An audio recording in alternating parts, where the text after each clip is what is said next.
ظاہر جو شرائط ہیں اس سب کی بات کر رہا ہے IMF کہ آپ نے مناسب فائنینسنگ کا انتظام کرنا ہے، جو کہ وہ 6 ارب ڈالر کہہ رہے تھے شروع میں. کرنسی کا فرق پھر ہو گیا ہے کوئی 27 روپے کا، 285 اور 312 روپے کا، وہ کہہ رہے ہیں اس کو ختم کرنا ہے. تو مگر بجٹ شیئر کرنے کی بھی بات ہے، پھر خبر آ رہی ہے کہ وزارت خزانہ نے بجٹ شیئر بھی کر لیا ہے. تو کچھ لگ رہا ہے آپ کو کہ جو ایک اچانک ماحول پیدا ہو گیا تھا کہ جی نہیں ہو رہا ہے IMF کا پروگرام، اس میں کچھ نہ کچھ ہے کہ شاید ہو جائے؟ جو وزیر اعظم صاحب کی بات ہوئی ہے IMF مینیجنگ ڈائریکٹر سے ویکینڈ میں، ہفتے کے دن غالباً، اس سے یہ میرے خیال سے اس کے ریئیکشن میں یہ آیا ہے کہ ہم ابھی بھی تیار ہیں اگر آپ یہ چیزیں کر لیں.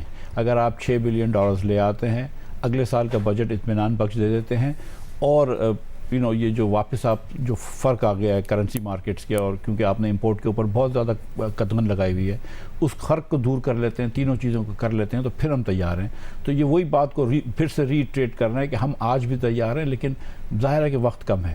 تو ایک جو بیرونی فائنینسنگ کا مسئلہ تھا، اس میں ظاہر IMF یہ بھی نہیں مان رہا تھا کہ ہمارا کرنٹ اکاؤنٹ خسارہ اس سال 4-4.5 ارب ڈالر ہوگا. ان کا تھا کہ اس سے زیادہ ہوگا، مگر لگ رہا ہے کہ اتنا ہی ہوگا. تو اس میں بیرونی فائنینسنگ کی ریکوائرمنٹ وہ کم کر سکتے ہیں، یا آپ کے خیال میں وہ 6 ارب ڈالر پر ہی قائم رہیں گے؟ کیونکہ ہمیں 3 ارب ڈالر کا شارٹ فال ہے، اس میں کہاں سے انتظام ہوگا؟ دیکھیے اگلے سال مثال کے طور پر پاکستان کو $35 ارب IMF کے بقول ضرورت ہے، جس میں سے $9 ارب کا انہوں نے تخمینہ لگایا تھا کہ کرنٹ اکاؤنٹ ڈیفیسٹ ہوگا. ہم اسیوم کر لیتے ہیں کہ کرنٹ اکاؤنٹ ڈیفیسٹ 0 ہوگا پورے سال میں.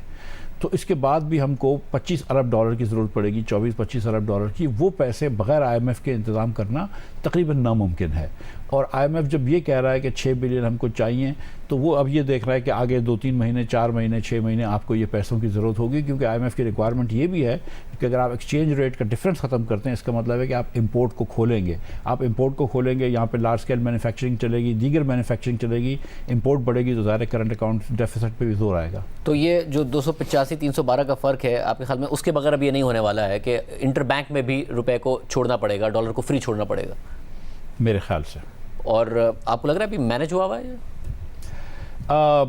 دیکھیں کچھ دنوں پہلے ایک دن 300 گیا تھا، پھر واپس 285 ہو گیا تھا. اور میں نے جس طرح بھی آپ سمجھ لیجیے نا کہ اگر آپ LCO کی ریکوائرمنٹس کو کم کر دیتے ہیں، LCO کو آپ بہت روک دیتے ہیں، تو فرق آ جاتا ہے. تھوڑا بہت IMF درگزر کرتا ہے، لیکن اگر یہ کنسسٹنٹ پالیسی ہوتی ہے تو پھر IMF کے لیے کرنا مشکل ہو جاتا ہے. IMF نے کہا کہ سیاسی پیش رفت کا نوٹس لیتے ہیں مگر ملکی سیاست پر تبصرہ نہیں کرتے. امید ہے آئین و قانون کے مطابق آگے بڑھنے کا پرامن راستہ تلاش کیا جائے گا. کس طرح ریڈ کریں اس اسٹیٹمنٹ کو؟ کیا کہہ رہا ہے IMF یہاں؟ میں یہ سمجھتا ہوں کہ IMF سوچ رہا ہے کہ تھوڑی سی کشیدگی کم ہوگی تو ان کے لیے آسانی ہو جائے گی پاکستان کو پیسے دینے میں. تو وہ یہی سوچ رہے ہیں کہ تھوڑی سی کشیدگی کم ہو جائے، تھوڑی سی سرٹنٹی ہو جائے کہ ملک جا کس طرف رہا ہے. IMF کو بھی پتہ چلنا چاہیے، کسی اور کو بھی، جو بھی آپ کو پیسے دے رہا ہے، انویسٹ کر رہا ہے، لینڈ کر رہا ہے، اس کو تھوڑی سی سرٹنٹی ہونی چاہیے کہ ملک کی وہ کیا ہے، سمت کیا ہے. اب ایک طرف وزارت خزانہ ہے، ڈار صاحب کہتے ہیں کہ $3 ارب ہم نے متحدہ عرب امارات اور سعودی عرب سے کر لیا. اب IMF پروگرام بحال کرے گا تو world bank, Asian development bank بھی دیں گے، کیونکہ ہمارے پاس تو اتنا امپورٹ کور نہیں ہے کہ وہ ہمیں پیسے دیں. IMF کہہ رہا ہے پہلے انتظام کریں پھر پیسے دیں گے. تو یہاں پہ کون ٹھیک ہے؟ IMF ٹھیک ہے یا وزیر خزانہ ٹھیک؟ دیکھیے $3 بلین آپ کے ان سے ہو گئے، سعودی عرب سے اور UAE سے، لیکن شاید انہوں نے بھی مشروط کرایا کہ اگر IMF دے گا تو ہم دیں گے. IMF آپ کو $1.25 بلین دے گا، لیکن IMF کے پیسوں سے زیادہ ضروری ہوتا ہے کہ ورلڈ بینک سے پیسے ملیں، ایشین بینک سے پیسے ملیں. اب اس کے بعد ہم کو 3 بلین اور لانے تھے. 1 بلین تو ہم نے شاید کہہ سکتے ہیں کہ ورلڈ بینک اور ایشین انفراسٹرکچر انویسٹمنٹ بینک دے دے گا. 2 بلین کی ضرورت تھی. میرے خیال سے مغربی ممالک کا یہ سوچ تھی کہ یہ چائنا کو 2 بلین دینے چاہیے پاکستان کو، اور وہ چائنا نے نہیں دیے. پاکستان نے کوشش کری. پاکستان کا یہ موقف تھا کہ اگر آپ SLA سائن کرتے ہیں تو ہم بورڈ میٹنگ سے پہلے یہ لا دیں گے. انہوں نے کہا نہیں، ہم آپ پہلے بورڈ میٹنگ SLA سائن نہیں کریں گے، پہلے آپ کمٹمنٹ لے کے آئیں، پھر پیسے بعد میں آ جائیں. اب تو بہت وقت کم ہو رہ گیا ہے. عموماً بورڈ میٹنگ SLA کے بعد بھی 3-4 ہفتے لگتے ہیں بورڈ میٹنگ کے. اب یہ سب کمپریس کر لیں گے، اگر یہ چاہیں تو کمپریس کر سکتے ہیں، لیکن بہرحال وہ کہیں نہ کہیں سے کمٹمنٹ پاکستان کو کھڑا کرنا ہوگا. اب ڈار صاحب کا اصرار ہے، اور وہ اصرار یہ ہے کہ جی پاکستان ڈیفالٹ نہیں کرے گا، ڈیفالٹ کی باتیں نہیں کرنی چاہیے. ظاہر ہمارے ریزرو کوئی 4.1 ارب کے رہ گئے ہیں، مگر ان کا ایک کانفیڈنس ہے کہ ہم ڈیفالٹ نہیں کریں گے وتھ اور وداؤٹ IMF. وہ پہلے بھی کہہ چکے ہیں ہمارے پروگرام میں آئی ڈونٹ کیئر. اس کے بعد کوشش ضرور کی ہیں، وزیر اعظم بھی کالیں کر رہے ہیں، مگر نہیں کریں گے ہم ڈیفالٹ وتھ اور وداؤٹ IMF. دیکھیے بغیر IMF کے یہ پہلا کوارٹر تو نکل جائے گا ہمارا اگلے مالی سال کا، یعنی کہ جولائی سے لے کے سپٹمبر کا کوارٹر میں سمجھتا ہوں کہ ہم نکال سکتے ہیں. اگر آئی ایم ایف نہ ہو تو سیکنڈ کوارٹر بہت مشکل ہوگا، تقریباً ناممکن ہو جائے گا. تو میں یہ اکیلا میں نہیں سمجھتا ہوں، جتنے بھی لوگ یہ نمبرز دیکھتے ہیں ستمبر کے بعد آپ کہہ رہے ہیں اکتوبر سے لے کے دسمبر تک کا کوارٹر پاکستان کو بغیر آئی ایم ایف کے سروائیو کرنا تقریباً ناممکن ہے. تو لیکن یہ کہ تقریباً کہہ رہا ہوں میں، مطلب چانسز بہت زیادہ ہیں کہ ہم ڈیفالٹ کی طرف جائیں. بیسٹ طریقہ یہی ہے اب بھی میں سمجھتا ہوں کہ آئی ایم ایف کر لینا چاہیے.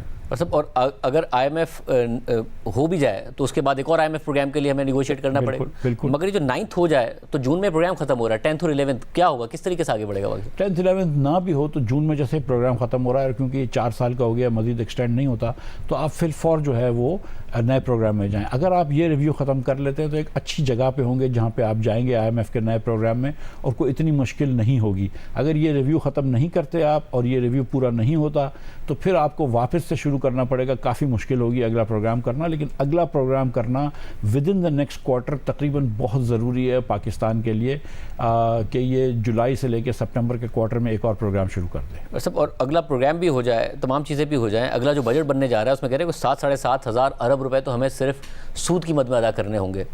کوئی فسکل اسپیس ہے ملک چلانے کے لیے کہ جس میں ملک چل سکے؟ کوئی ایسی ریونیوز کے کوئی نئے آپ کو ایونیوز نظر آتے ہیں جس کی وجہ سے ظاہر پاکستان کے اندر یہ تو مسئلہ ہے نا کہ ٹیکس ٹو جی ڈی پی بڑا کم ہے، یا بہت ہی ایک کرائسس والا سال ایک اور آپ کو نظر آ رہا ہے؟ میں سمجھتا ہوں کہ ہم جس کرائسس میں پھنس گئے ہیں وہاں پہ جب تک کہ ہم بہت ڈیپ سیٹڈ اسٹرکچرل چینجز نہیں کریں گے ہم آگے نہیں بڑھ سکیں گے. پاکستان میں صرف ایک ہی ریونیو اتھارٹی ہے جو سبسٹینشیل پیسے لیتی ہے، ایف بی آر. پورا شہر کے اندر جتنا ٹیکس جمع ہوتا ہے پراپرٹی کا اتنا پنجاب پورے صوبے میں نہیں ہوتا، یا کسی صوبے میں بھی نہیں ہوتا، سندھ میں بھی نہیں ہوتا. تو کیا ہم کو پراپرٹی پہ ٹیکس نہیں لینا چاہیے؟ کیا صوبوں کو نہیں کہنا چاہیے کہ پراپرٹی پہ ٹیکس لیں؟ کیا ہمیں یہ نہیں کہنا چاہیے صوبوں کو کہ یار ہم آپ کو این ایف سی میں بہت زیادہ پیسے دے رہے ہیں جس کی وجہ سے وفاق میں بہت تکلیف ہو گئی ہے، تو چلو این ایف سی پہ پھر بیٹھ جاؤ. ہم 5 سال سے یہ باتیں کر رہے ہیں لیکن ہم بیٹھے نہیں ہیں. کیا ہم اس ریٹیل کے اوپر ٹیکس نہیں لگانا چاہیے جو کہ 1% کنٹریبیوٹ کرتا ہے؟ کیا صوبوں کو یہ نہیں کہنا چاہیے کہ ایگریکلچر ٹیکس لیں اور آپ اپنا خرچہ وہاں سے نکالیں اور ہم سے کم پیسے لیں؟ اگر ہم ہاتھ پہ ہاتھ دھرے بیٹھے ہوں، ہم ایک ریفارم کرنے کے لیے تیار نہ ہوں، ہم دکانداروں سے ٹیکس لینے کے تیار نہ ہوں، ہم پراپرٹی اونر سے ٹیکس لینے کے لیے تیار نہ ہوں، لیکن ہم باہر جا کے کچکول لے کے آئیں تو باہر والے بھی بولتے ہیں نا کہ بھائی خود کیوں نہیں کچ کرتے ہو. جو سعودی عرب کے فائنانس منسٹر نے کہا ہے ادھر ڈیواس میں کچھ عرصے پہلے کہ پاکستان یا دیگر ممالک جو ہیں وہ خود بھی تو ریفارمز کریں، آپ خود تو کچھ نہیں کر رہے، آپ تو 9% 9.5% آف جی ڈی پی پہ بیٹھے ہوئے ہیں، تو اس کے بعد 10% جی ڈی پی پہ چلے جاتے ہیں. تو آپ بھی ذرا سا محنت کریں نا، یہاں پہ تھوڑے سے اسٹرکچرل ریفارمز لے کے آئیں نا. لیکن یہ ہماری حکمرانی ہے، اور میں کسی ایک حکومت کی وہ نہیں کر رہا ہوں تنقید، یہ ہماری حکمرانی ایسی ہے کہ اس میں کوئی فیصلے نہیں کر پاتے ہم جو ہمیں نظر آ رہا ہے کہ ضرورت ہے. ہمیں نظر آ رہا ہے کہ ہم ڈیفالٹ کی طرف جا رہے ہیں، تو پھر اس کو اوائڈ کرنے کے لیے ٹیکس جمع کریں یہاں سے. اور سر پھر ریفارمز تو اسی صورت میں اب ہو پائیں گے جب ایک نئی حکومت آئے، الیکشن ہونے مینڈیٹ کے ساتھ آئے، تو زیادہ بہتر ہے کہ پھر الیکشن اپنے وقت پر ہو جائیں اور نئی حکومت آئے اور وہ پھر ریفارمز کرے اور سلسلے ریفارمز کی طرف جائے. ہم نے بہت مرتبہ الیکشنز دیکھے ہیں، بہت مرتبہ نئی حکومتیں دیکھی، یہ ریفارمز نہیں دیکھے پاکستان میں. تو میں یہ سمجھتا ہوں کہ ہم کو تمام سیاسی اسٹیک ہولڈرز کو، جس میں سیاسی جماعتیں بھی شامل ہیں اور دیگر اور قوتیں بھی شامل ہیں، بیٹھ کے سوچنا پڑے گا کہ ملک کس طرف لے کے جانا ہے. اور ملک کے اندر اگر آپ کو بہتری لے کے آنی ہے تو پھر آپ یہ باتیں کریں کہ صوبے اپنے ٹیکس جمع کریں، وفاق کے اوپر اتنا بوجھ نہ ڈالیں. پھر آپ یہ بات کریں کہ پراپرٹی اونرز جو ہیں وہ ٹیکس دیں. آپ اربوں روپے کے، کروڑوں روپے کے گھر میں رہتے ہیں اور چند ہزار روپے ٹیکس دیتے ہیں، یہ مناسب نہیں ہے. آپ پاکستان میں اگر 22 لاکھ دکانیں اور صرف 30,000 دکانیں ٹیکس دے رہی ہوں، یہ مناسب نہیں ہے. تو اس سے پہلے کہ آپ بار بار دوسرے ممالک کے پاس جائیں، بار بار دوسرے اداروں کے پاس جائیں، آپ خود ٹیکس کیوں نہیں جمع کرتے؟